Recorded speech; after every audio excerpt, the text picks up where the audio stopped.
watching Facto News.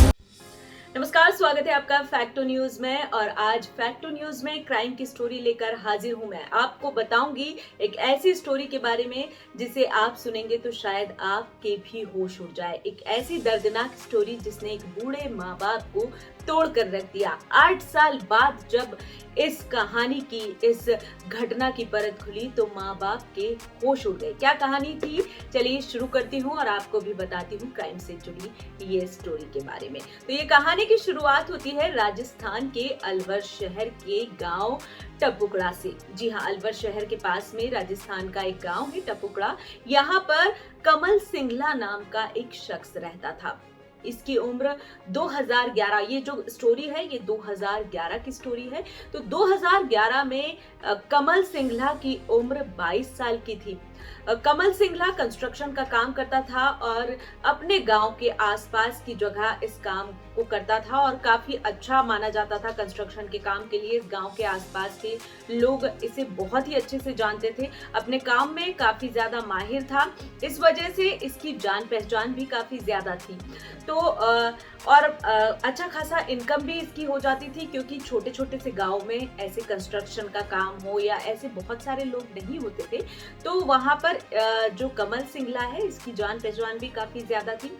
अब शुरुआत होती है, किसी को नहीं पता था ये शख्स जो जबान से इतना मीठा बोलता है आगे चलकर ये इस तरह के घटना को अंजाम देगा। घटना की शुरुआत होती है, कमल सिंघला के घर के पास में एक लड़की रहती थी। कमल सिंघला के पड़ोस में ही लड़की रहती थी। लड़की का नाम था शकुंतला। पास में लड़की रहती थी। लड़की की उम्र 2011 में महज 20 साल की थी। ये उम्र ऐसी होती है जब ना चाहते हुए भी इस उम्र के युवक युवती एक दूसरे की तरफ अट्रैक्ट होने लग जाते हैं।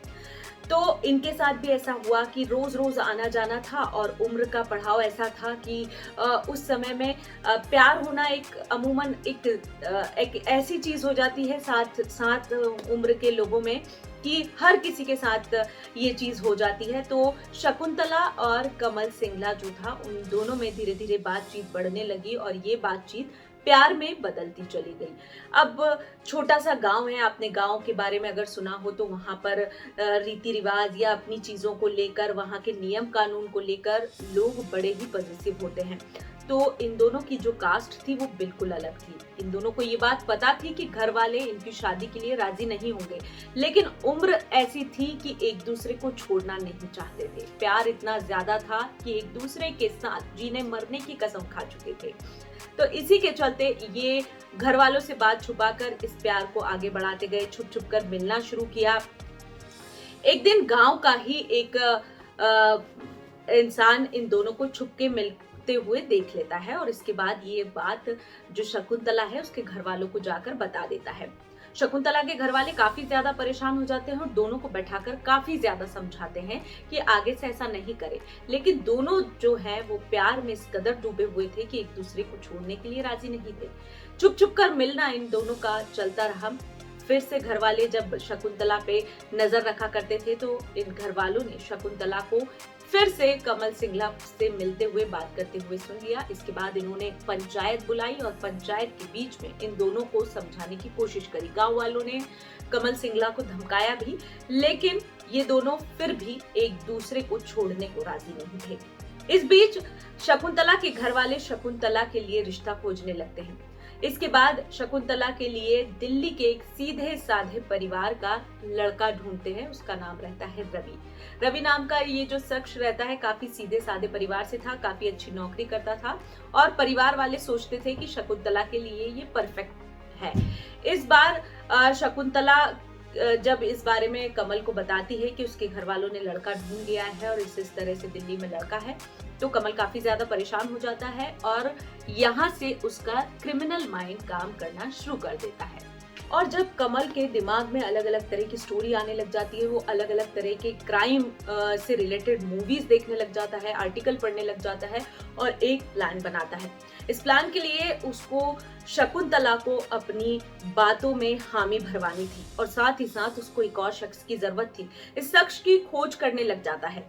तब उसको उसका ड्राइवर मिलता है जिसका नाम रहता है गणेश। गणेश को वो अपनी बात बताता है, लेकिन पहले तो गणेश मना कर देता है कि ये जुर्म में वो कमल का साथ नहीं देगा। लेकिन जब कमल उसे 70,000 रुपए देने का लालच देता है तो गणेश हाँ भर देता है।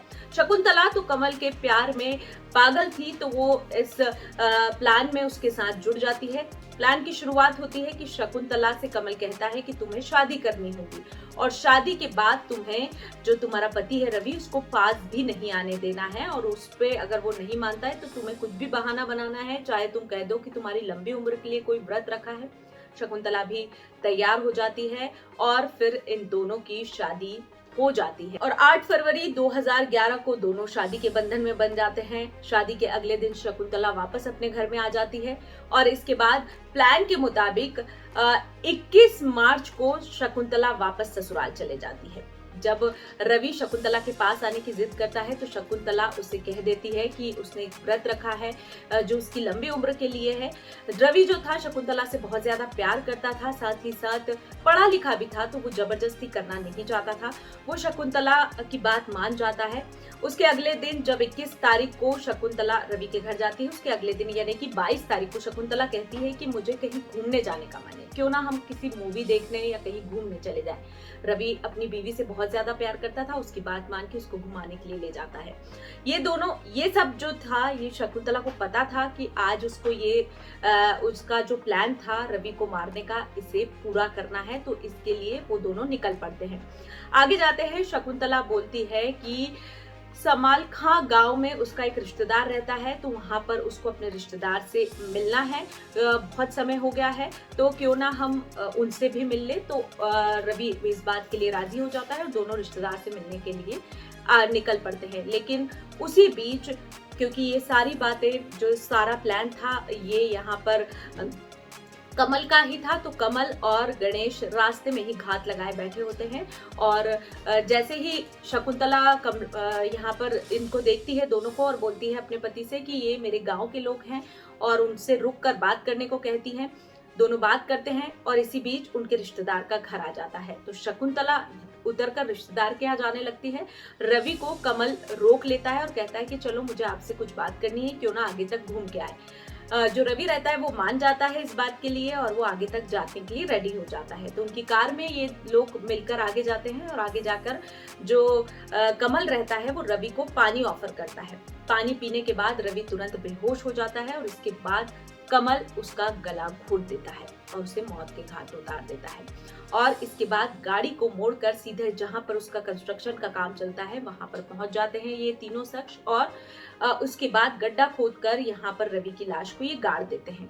रात के समय शकुंतला वापस अपने ससुराल पहुंच जाती है। ससुराल पहुंचने के बाद घर वालों से कहती है कि रवि उसे लेने ही नहीं आया। पिता काफी ज्यादा परेशान हो जाते हैं क्योंकि बेटे ने आज तक इस तरह की हरकत नहीं की थी।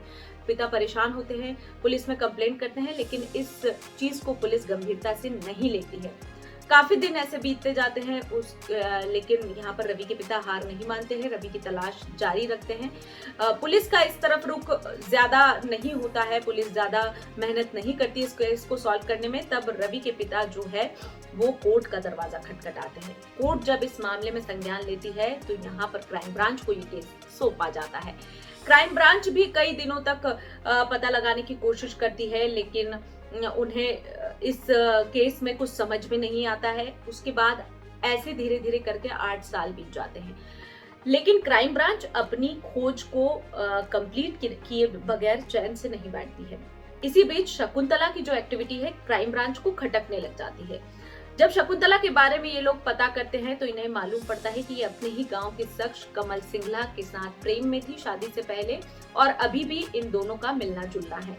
तो इस बीच कमल जो है, जो क्राइम ब्रांच है वो कमल के बारे में भी पता करते हैं, और इसके बाद कोर्ट से ये लोग परमिशन लेते हैं ब्रेन मैपिंग टेस्ट की, और कमल को ये लोग लेकर आते हैं और ब्रेन मैपिंग टेस्ट करते हैं, और उसके बाद इस केस की परत खुलने लग जाती है। और उसके बाद ये पूरा जो चौंकाने वाला वाकया है सामने आ जाता है। क्राइम की ऐसी कहानी जिसने 2 परिवारों को अलग कर दिया। कमल के पिता रहते हैं, जब उन्हें ये पता लगता है कि उनकी बहू जिसे ये इतना ज्यादा प्यार करते थे, इतने समय से उसे इतने दुलार से रख रहे थे, आखिरकार उसी बहू ने इनके बेटे को मौत के घाट उतार दिया। ऐसा भी प्यार किस काम का जो कि किसी की जान ले ले। अगर इस तरह की वाकया जो अब इस गलती को किसकी गलती कहेंगे? क्या शकुंतला की गलती थी या उसके परिवार की गलती थी जो बिना मर्जी की शकुंतला की शादी कर दी? ये सोचने वाला विषय है। इसी तरह की क्राइम रिपोर्ट लेकर मैं फिर हाजिर होंगी, तब तक के लिए मुझे दीजिए इजाजत। नमस्कार।